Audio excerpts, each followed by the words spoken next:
Hello, everyone, and welcome back on the Hagir Show. Today, I am honored to have Mr. Joseph Robinson, with us here. There is a long list of accomplishment and title as a community person, as someone who I personally idolize, and I'm sure many of our young people are looking up to you, Joe.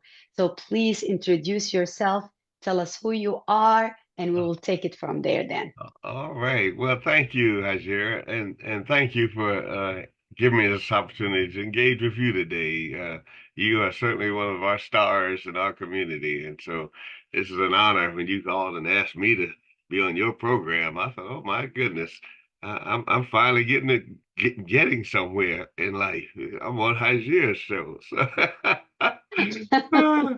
but I tell you, I grew up here in Harrisburg. I'm originally from Charlotte, North Carolina, and moved here at a young age, and grew up here in Harrisburg, and went product of Harrisburg High School, and then I went off to school down in Charlottesville at the University of Virginia, and then came back to Harrisburg and spent 26 years with state government. So I'm a local guy, Harrisburg guy. I've done some things in the community, but that's who I am. Just Joe from uptown Harrisburg. Yeah. You are being very modest. Joe, you have done so many to this community, and truly, you are one of the people that are making this place a better, this Thank world, you. Oh, our world, not just Central Pennsylvania, a better place. So let's know who you are first, like all right. your upbringing. What did Well, you do? let me tell you, you talk about upbringing. I tell people this. See, I was born in Charlotte, North Carolina, and I was born at the time when there was a black hospital that was for black people. It's called the Good Samaritan Hospital in Charlotte, North Carolina. It no longer exists now. It's torn down. Hospitals are integrated. It's no longer torn down.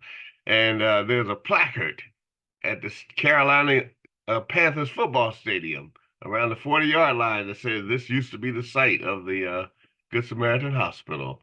And so I started school at an all-black elementary school in Charlotte, and then moved here to Pennsylvania to Harrisburg. And so what have I done? After coming back, I spent 26 years in state government working for PennDOT. I had a managerial position there that gave me a lot of opportunity to learn and grow. A lot of mentors, a lot of people poured into my life, thank God. And then I spent 12 years working as a director of the Sickle Cell Council, supporting families living with that dreadful disease. And I also around about that time became president and the director of the Martin Luther King Jr. Leadership Development Institute, where we train individuals in our community in the tenets and principles of Dr. King. And we put people in the same room. We put people with a GED or PhD, black, white, atheist, Muslim, Christian, it does not matter. All we care about is that you have a desire to make your community better. And so that's what we do. And so we've been doing that now since 2008. And I am pleased to say that I'm kind of transitioning a little bit from that. I'm going to remain with that organization as the board president, but I found a wonderful young man who was a scholar graduate himself. We call our MLK students scholars.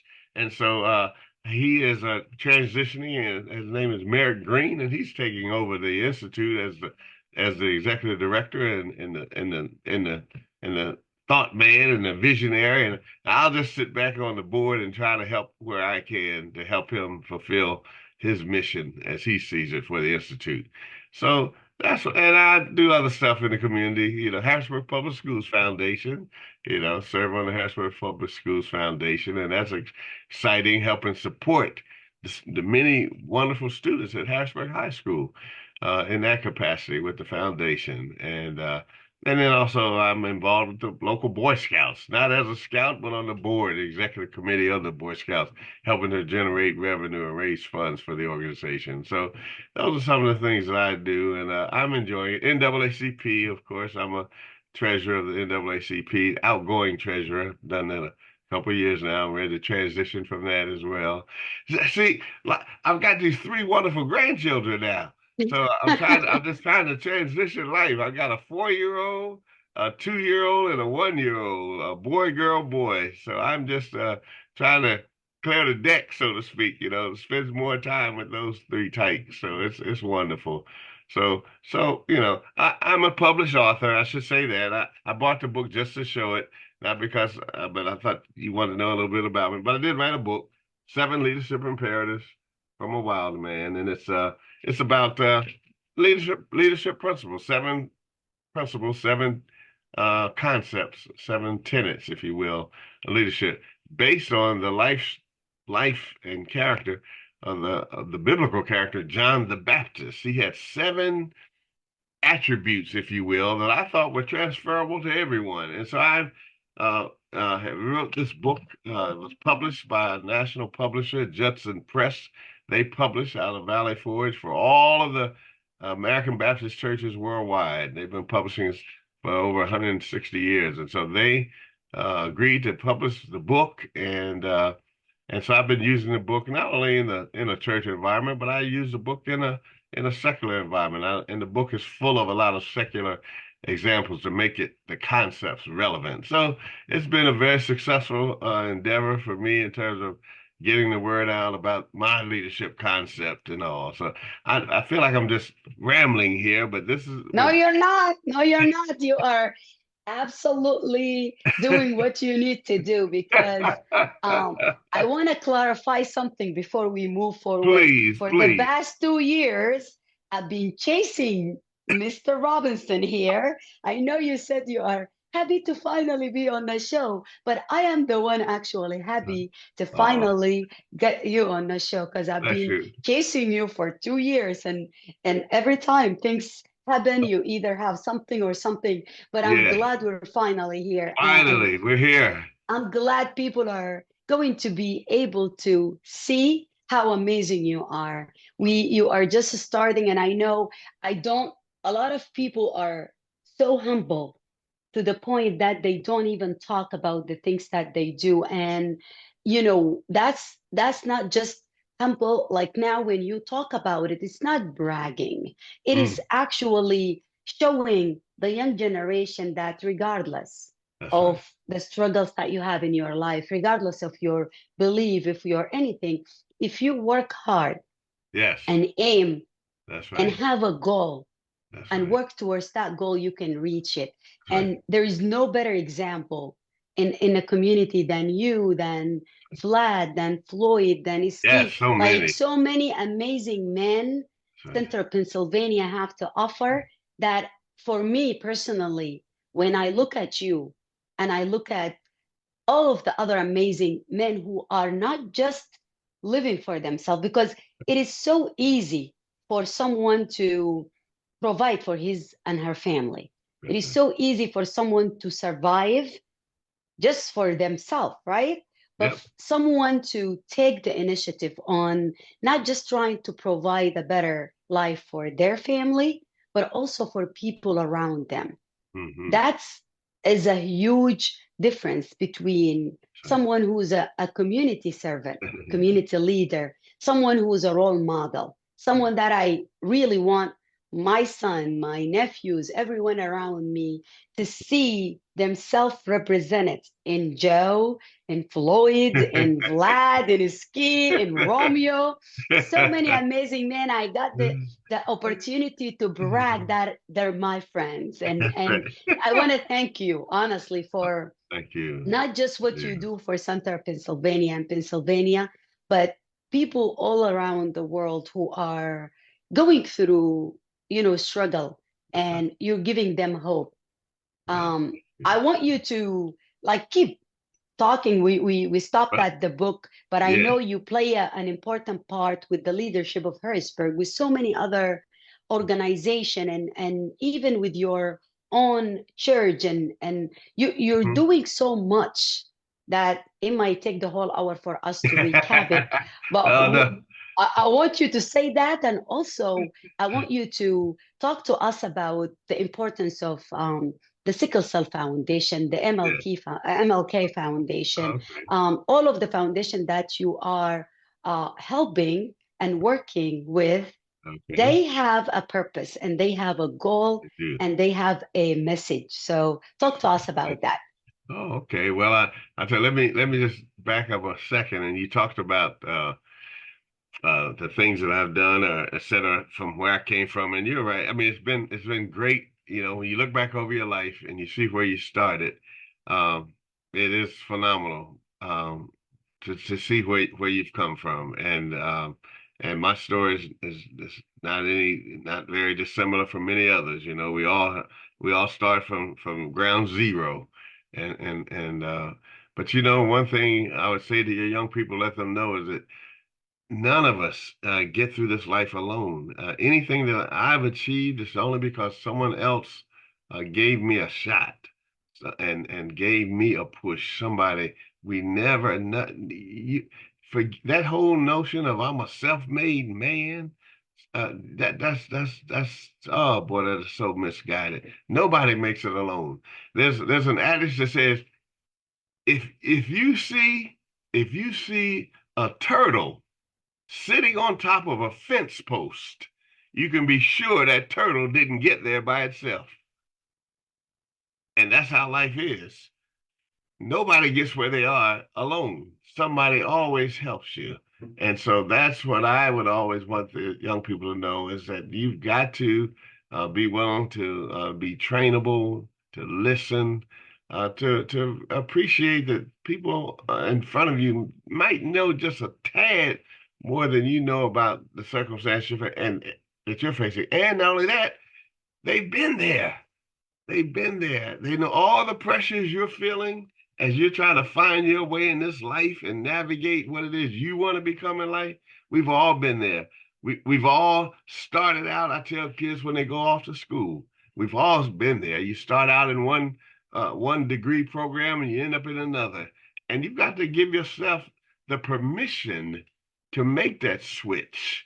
You know, to adjust your course because I'm telling you, life if you've got to work for 40 years somewhere, it better be doing something you enjoy. And so don't ever pursue a degree program to please someone else. You know, my father would have loved for me to have been a lawyer, you know, to go to law school, but that wasn't a passion of mine.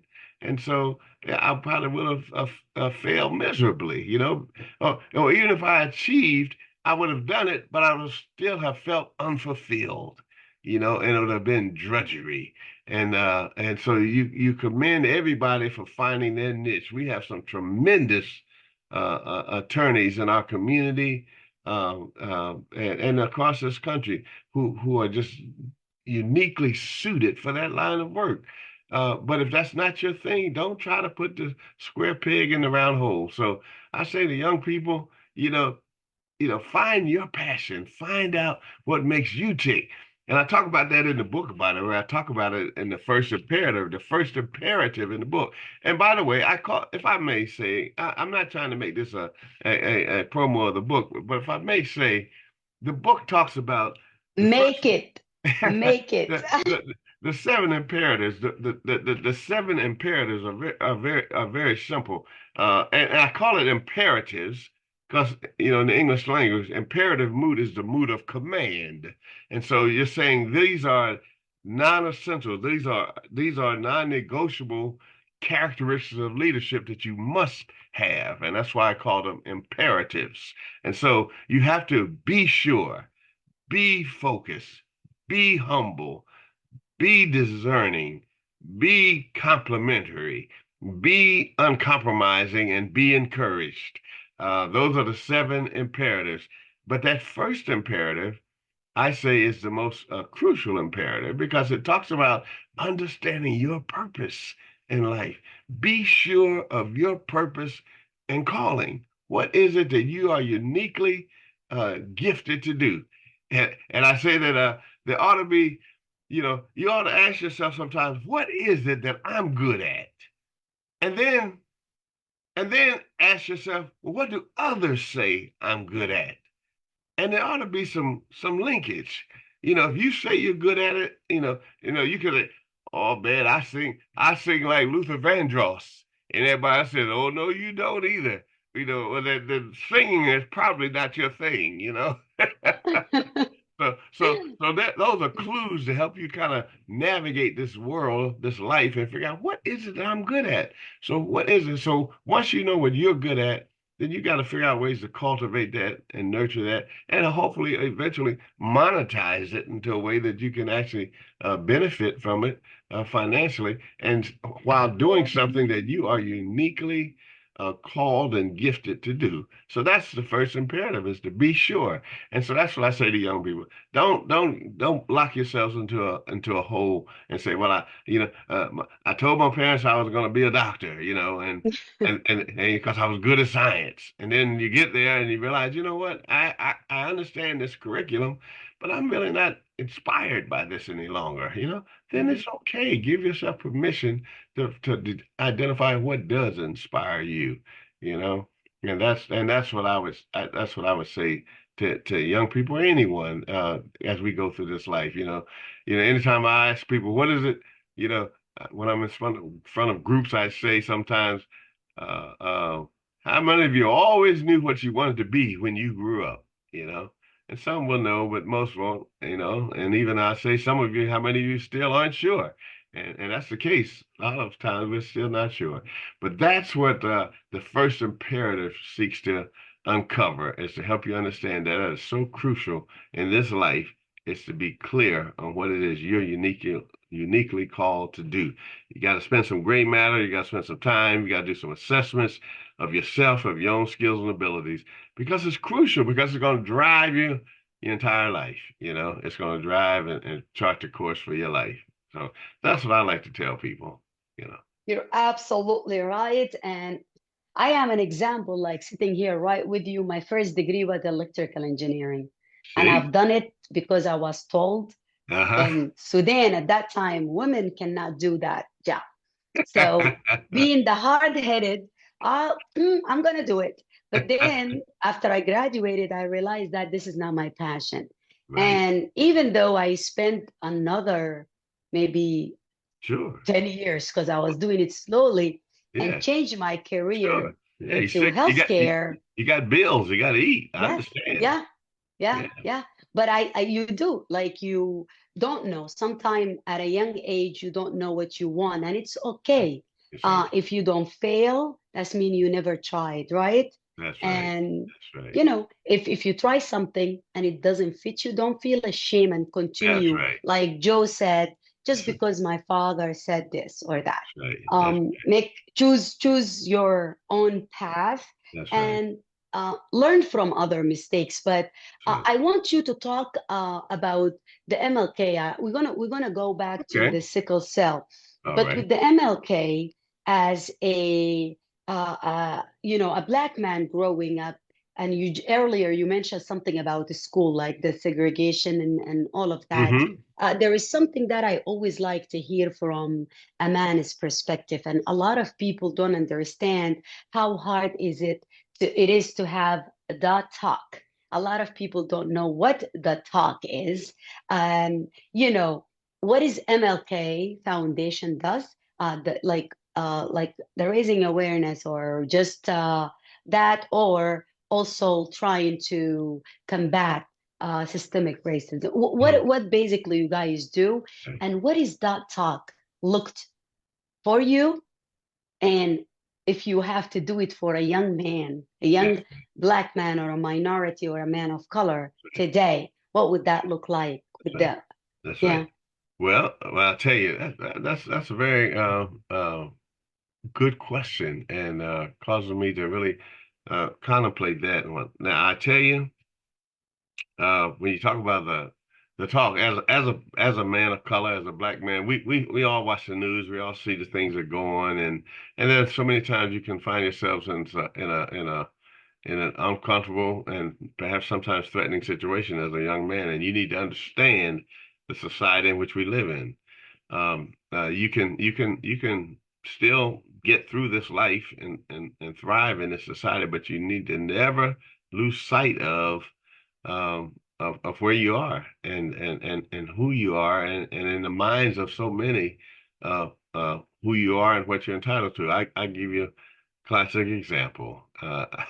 This is funny. Well, it's not funny, but it's indicative of what I'm referring to.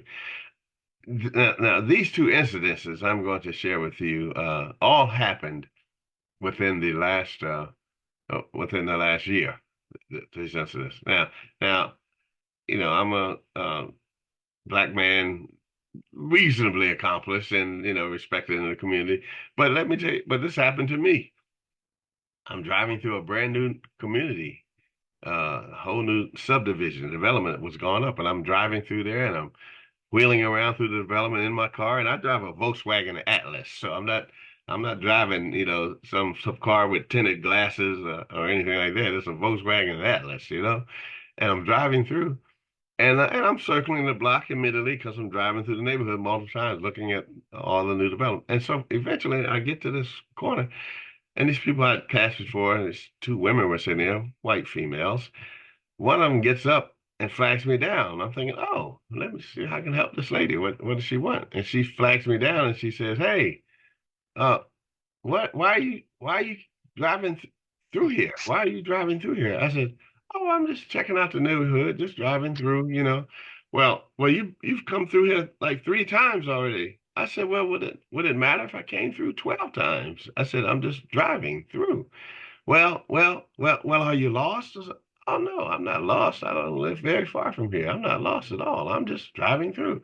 Well, I just don't know why you keep driving through. I said, well, I'm just driving through.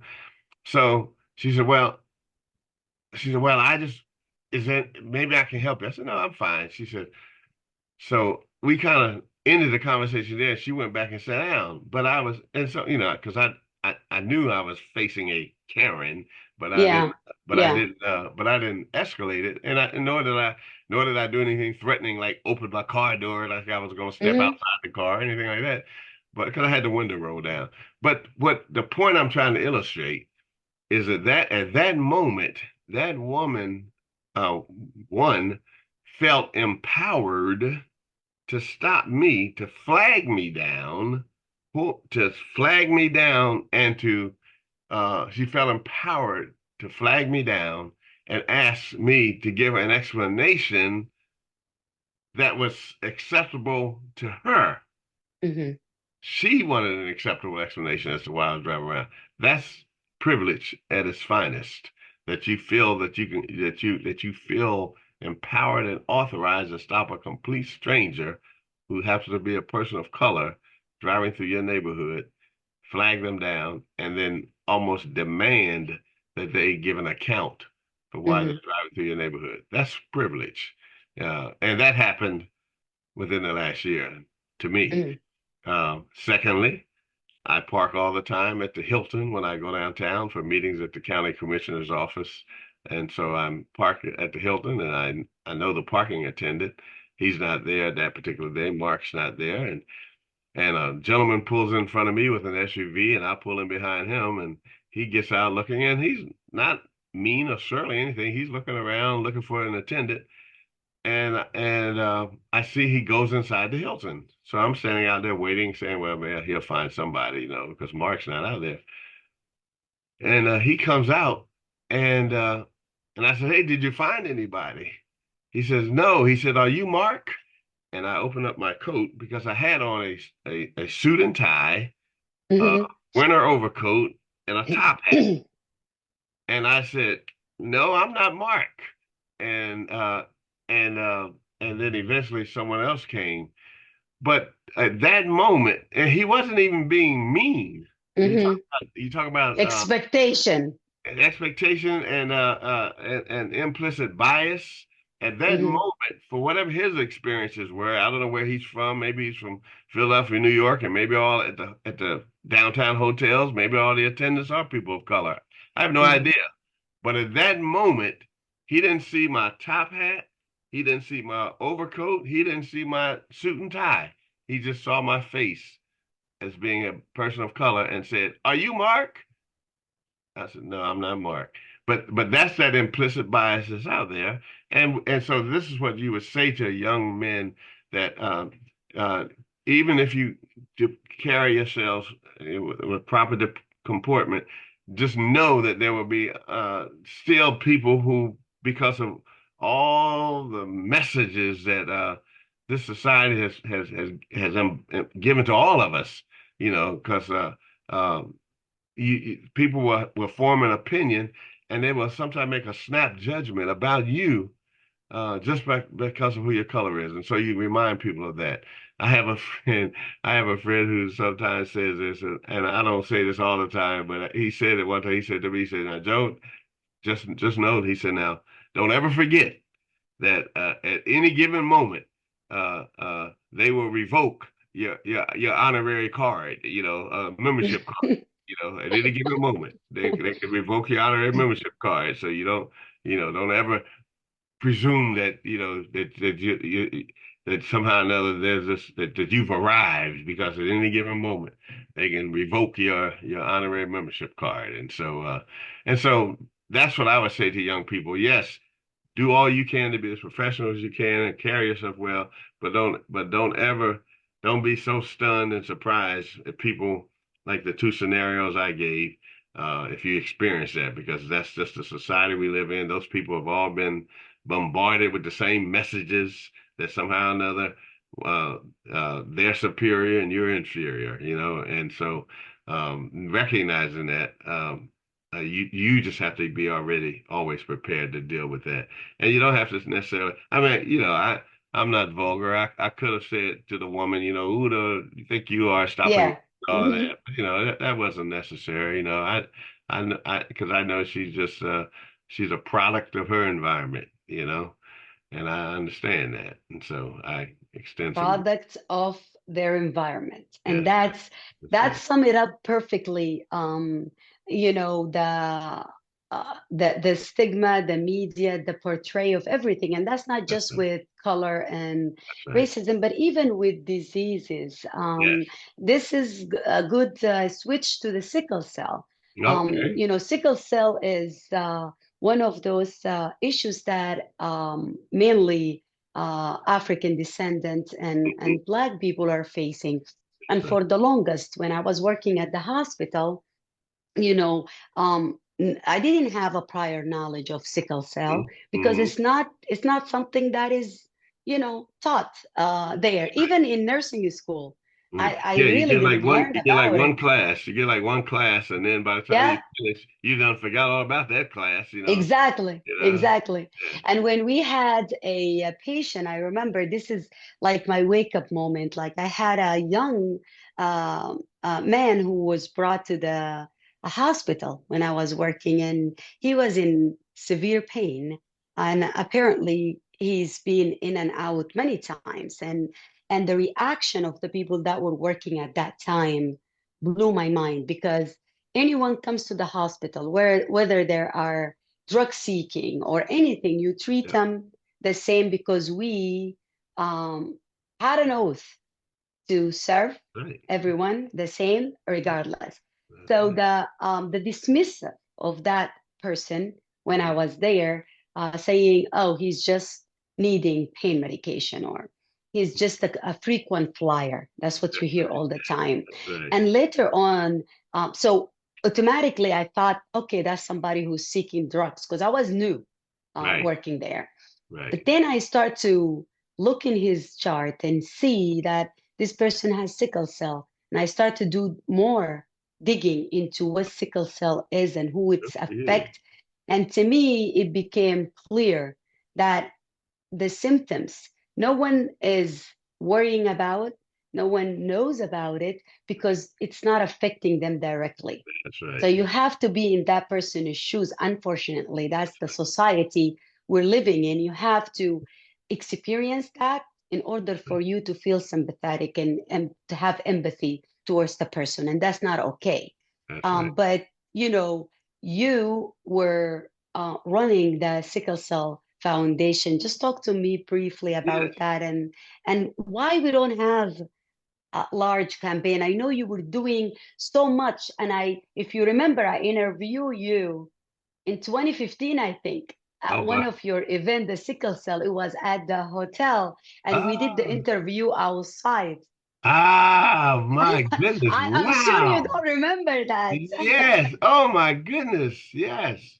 It was an event, and we did the interview. That's I right, remember Hagir. you, Yes. Patty Kim, and I interview one of the young men who was living with sickle cell That was also over at the Radisson, I think it at was. the Radisson Hotel. That Yes. was, I think, 2015 or Oh, 17. my goodness But gracious. you are being an advocate since that time. And so talk to me a little about sickle cell in Yes. general Yes, and sir. what is done and what do we need to do better, Yes, like to yes. educate.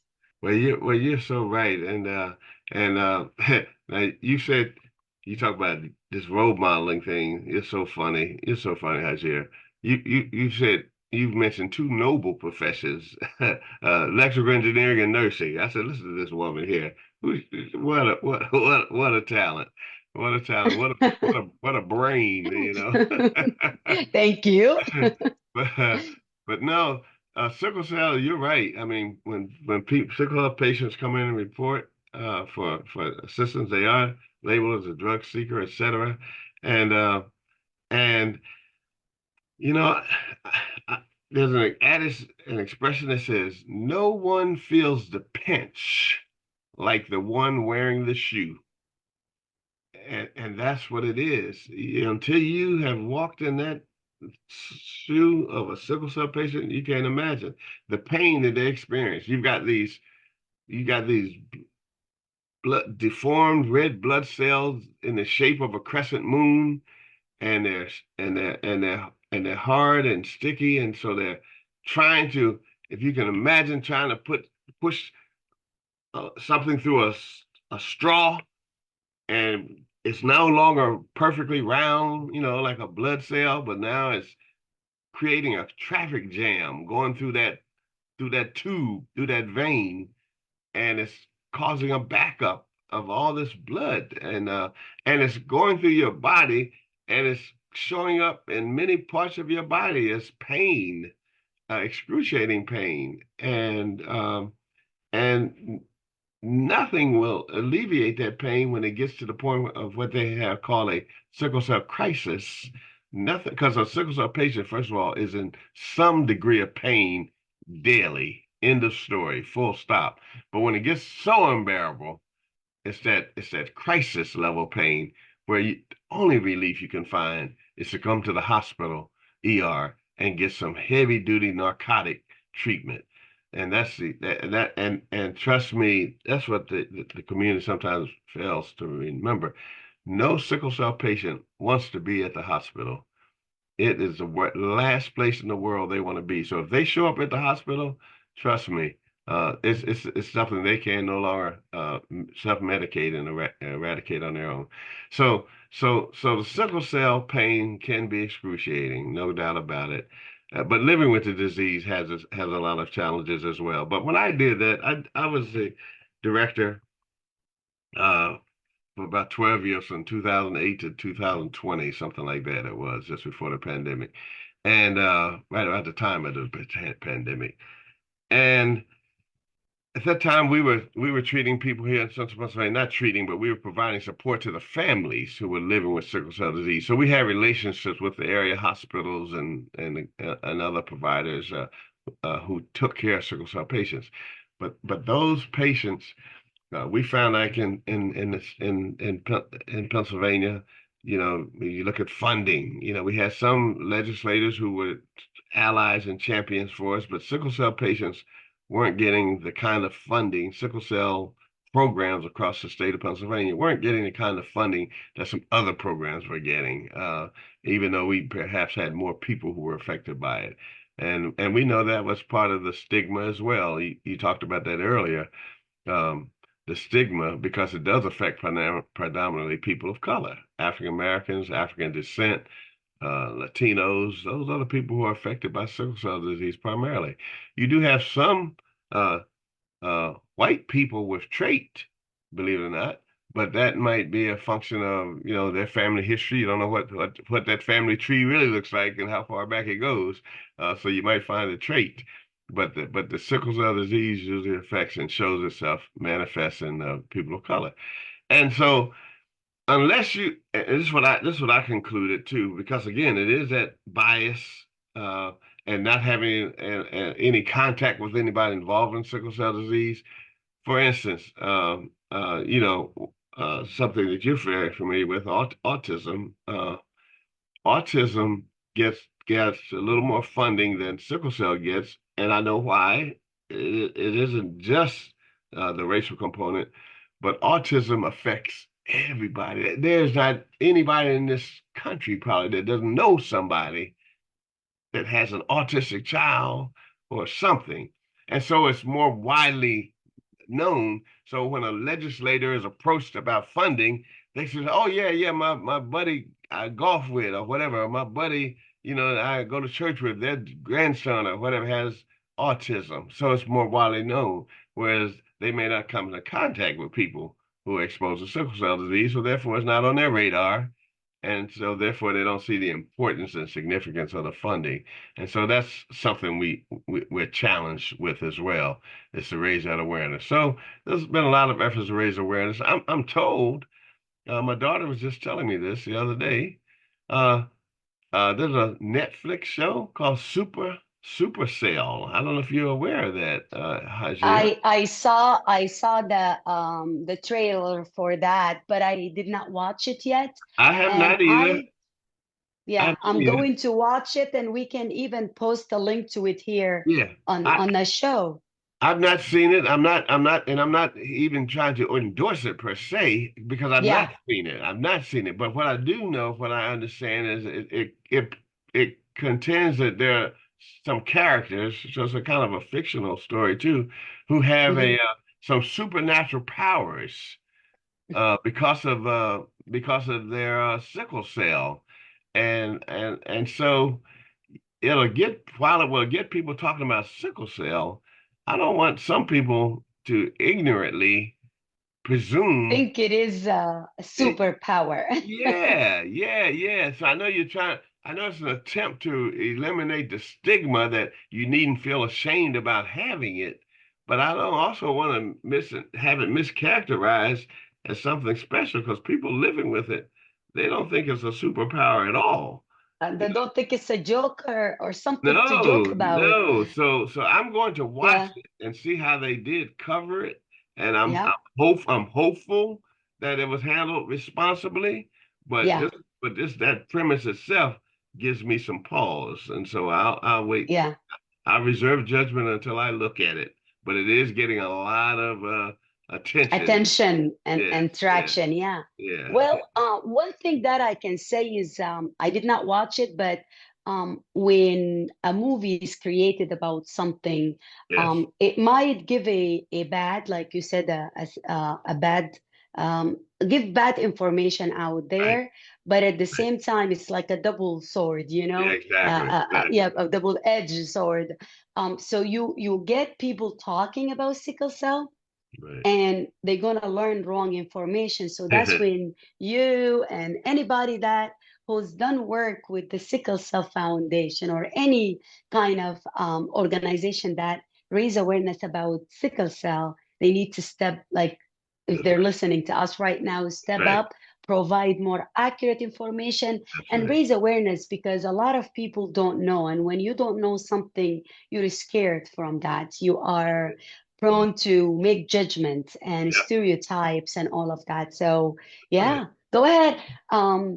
That's that's just with the sickle cell. So I hope when people listen to us now, they do their researches, and I posted a link to the Sickle Cell Foundation, to the Sickle Cell Yes. Disease Yeah. organization down there on the video too. Oh, yes. Yes. Here it's and you probably have it. It's the South Central PA Sickle Cell Yes. Council here, uh, and uh, and so they're located out off of Linglestown Road is their headquarters. But That's the organization. So yeah, anything, any information people want to know about sickle cell, contact them, please, and and then even consider volunteering or giving some financial support because the funds that they generate go to support these families who are struggling and living with sickle cell disease. It's the need is great.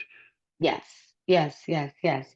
And so this is like we're sitting here talking for 40 minutes and it feels like 40 10 minutes minutes. Oh because my. that's how interesting you are and how much you have done. And we're not even halfway to Yeah. all of your community involvement and everything that you brought to Center Pennsylvania and beyond. And you're going to continue.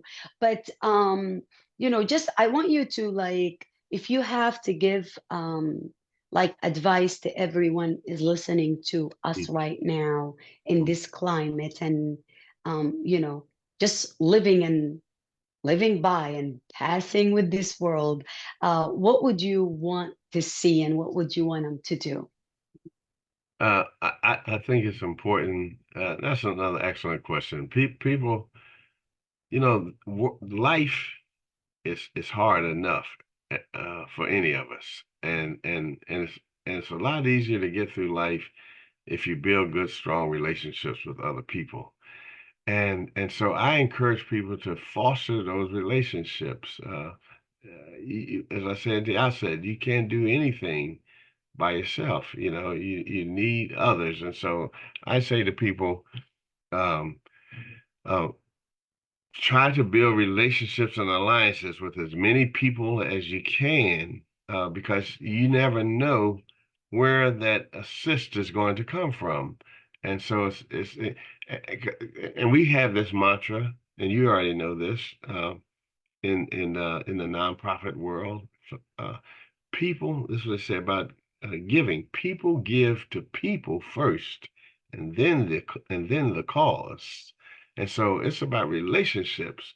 So when you're representing an organization and you're soliciting funds, they're first of all they're listening is who's asking me to support this organization, and so you, the individual, has to have some degree of integrity, and others have to respect you that they'll even want to hear what you have to say, and then they'll consider the cause that you're advocating for. And so that can only be brought about by establishing relationships. So I encourage everyone to build relationships. Dr. King was about building a beloved community. That was his term. He wanted that beloved community where we were all consider ourselves as uh, uh, uh, uh, fellow sojourners in this world, Yes. trying to get through, and that's what we are, nobody's got this thing you know completely licked. We're all trying to get through, and so let's get through together. Let's walk together, and with mutual respect, and uh, and recognizing that not everybody's on that page, and so Yeah. you do have to protect yourself as well, emotionally, sometimes physically, and certainly mentally. You have to protect yourself. And the negativity, you have to protect yourself from that and safeguard yourself from that. But but once you're aligned with people who share your values, there is nothing that we can't get done, and that's the way I like to approach life. That's how I choose to approach it. Amazing, amazing. And before we end, we Yes. have the lightning round where I'm just going to Oh, ask lightning you round. Oh quick, my god. fun, Woo! Oh my fun goodness, questions. lightning round. Woo-wee. So we're getting to the lightning round. Who inspired you the most? And don't say my wife, besides your wife, That's right. That's right. That's right. My wife. No, so she doesn't get mad. that's right. That's right. Obviously, everyone says that, but it's true. I mean, I'm a proponent of Dr. King. So Dr. King, MLK, has inspired me. I have a lot of mentors in the Harrisburg area who inspired me as well. But you just told me to give you one right off the top of my head, so I say Martin Luther King. But there are a lot of men in this community who have inspired me. Amazing. What would you say to Joe, 16 years Ah. old Joe? Uh-huh. What would be your advice for that Joe? Uh-huh. Yes, yes, yes. Um, um, be be more courageous. Be more courageous, Joe, and knowing what you believe in, and have the courage to stand up for your values early in life. You know what I mean? Don't the peer pressure thing is just you want to conform, and so I would say, I know it's difficult, Joe, but you've got to be your own self at all times, and the sooner you learn to do that, it'll help you later on in life. And so that's what I would tell a 16-year-old Joe is to, Amazing. Amazing. What's one thing that you think people misunderstood about you, oh, or something that people don't know about you? Something that, just yeah. well, misunderstood. Some people, that's a good question. Some people might think that I don't know if that's not true. Well, I'll tell you what something that people don't know about me.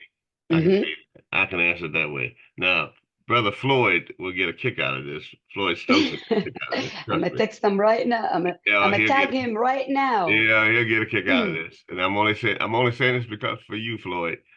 But Hagir, my very first award that I ever earned in life, that I ever achieved in life, was in the sixth grade. That was a banner year for me. I won the spelling bee contest that year in the sixth grade, but Oh, for my school and still elementary school, which is now about to be reopened again in Harrisburg School District.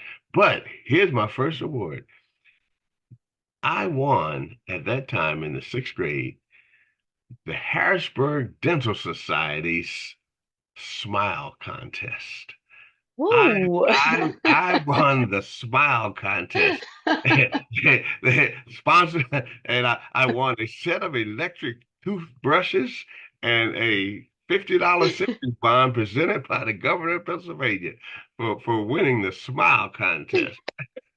And so when people sometimes say, "Oh, Joe, you have a wonderful, beautiful smile," I say, "Well, that's because it's an award-winning smile." I was just about to say that we're not gonna call you Joe now. This is gonna be your new, and you still have the beautiful $1 million smile. If it's in sixth grade, won you electric toothbrush.